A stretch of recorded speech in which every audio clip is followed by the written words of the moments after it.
জয় মা। নমস্কার বন্ধুরা, সকলে কেমন আছো? ওনাকে কেউ চেনো? এই হচ্ছে উনি, নৈহাটির বড় মা। ওনার সঙ্গে আজকে দেখা করতে যাব। আমার অনেক অভিযোগ আছে, নালিশ করতে যাব, অভিযোগগুলো জানাতে যাব। তো সকাল সকাল চান টান করে রেডি হয়ে আমার শান্তকে টাটা দিয়ে বেরিয়ে গেলাম। রাস্তায় বেরিয়ে নতুন একটা অপেক্ষা। কী কারণে? প্রায় ঘন্টাখানেক ধরে দাঁড়িয়েই রয়েছে। একটা অটো দেখা যাচ্ছে না, না টোটো, কিছু না। যাই হোক, ওই যে একটা টোটো দেখা যাচ্ছে, দেখেছো? ও ওটা টোটো না তো, দূর অটো। যাই হোক, অটো কাকা বলছে ওনার ডান পাশে বসতে। এটা নিয়ম না, কাকা যদি ফেলে রে আমার বাবা কাকাকে একদম। যাই হোক, তিরঙ্গাটা কিন্তু দারুণ লাগছে কিন্তু দেখতে, মেঘলা আকাশে। তো ওই যে মিষ্টির দোকান, এত কিছু সব পার করে আর একজন কাকিমা নামলো অটো থেকে। ওনাকে নামিয়ে দিয়ে আমরা আস্তে আস্তে আমাদের স্টেশনের দিকে রওনা দিলাম। এটা হচ্ছে স্টেশনের যাওয়ার রাস্তার সামনে, বেশি দূর না। এই বলতে বলতে চলে আসলাম স্টেশনে। আমার দিদির শাশুড়িও ছিল পাশে বসা, মানে আমার পাশের বাড়ি। দিদির শাশুড়ি খুব ভালোবাসে, তো সেই হিসাবে উনিও বলল টাটা। তো কথা বলতে বলতে চলে আসলাম তোমাদের সঙ্গে টিকিট কাউন্টারে। টিকিট কাউন্টারে মানুষের এত কানা হয় কেন?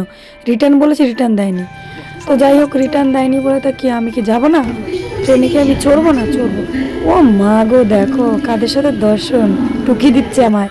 স্টেশনে ঢুকতে না ঢুকতে সেকেন্ডে সেকেন্ডে টিটি, সেকেন্ডে সেকেন্ডে টিটি, কি বলবো। আবারও টিটি, সবাইকে সাবধান করছি। ওই যে টিটি, আরে দেখাতে দেখাতে এসছি ওইখানে। হ্যাঁ, এই যে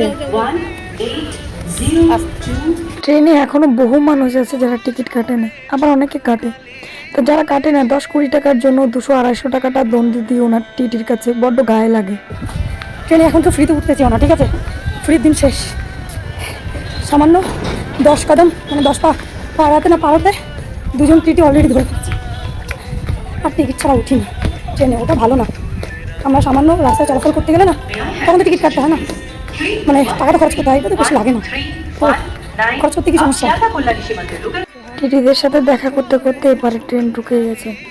ভালোই হলো, এসে এসে প্ল্যাটফর্মে ট্রেন পেয়ে গেলাম। এটা হচ্ছে মাতৃভূমি লোকাল, লেডিস বলেই টুক করে আসছে। যাই হোক, ট্রেন থামলো, ট্রেনে প্রবেশ করলাম। ভালোই ভিড় ছিল, মোটামুটি, মেয়েটাকে অতটা ভিড় বলা হয় না।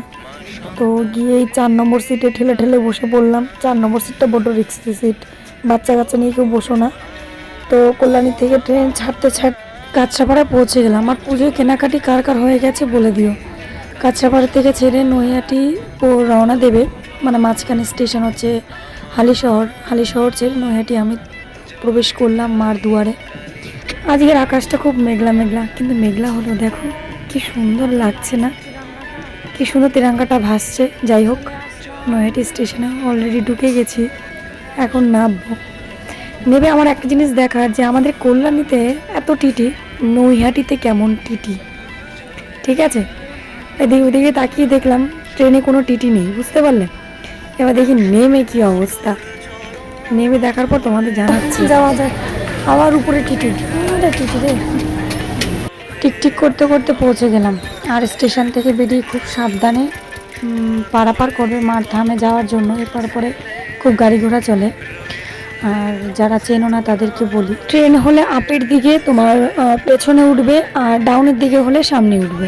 রোদ, বারবার বলেছিলাম ছাতা দিতে, ছাতা দিল না। এখন রোদে পুড়ছি, এমনিতে ছাতা কালো,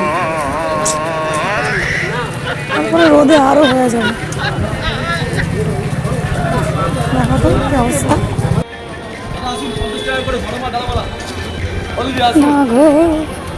সুরের কি ছিঁড়ি, মাঝে মাঝে গায়িকা হয়ে যাই।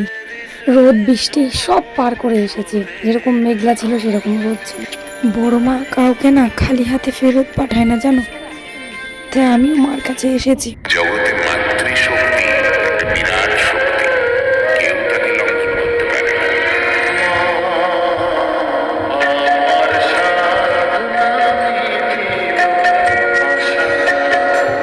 মার ধামে আসলে না একটা আলাদাই অনুভূতি, একটা আলাদাই ভালোবাসার সৃষ্টি হয়ে যায় অটোমেটিকলি।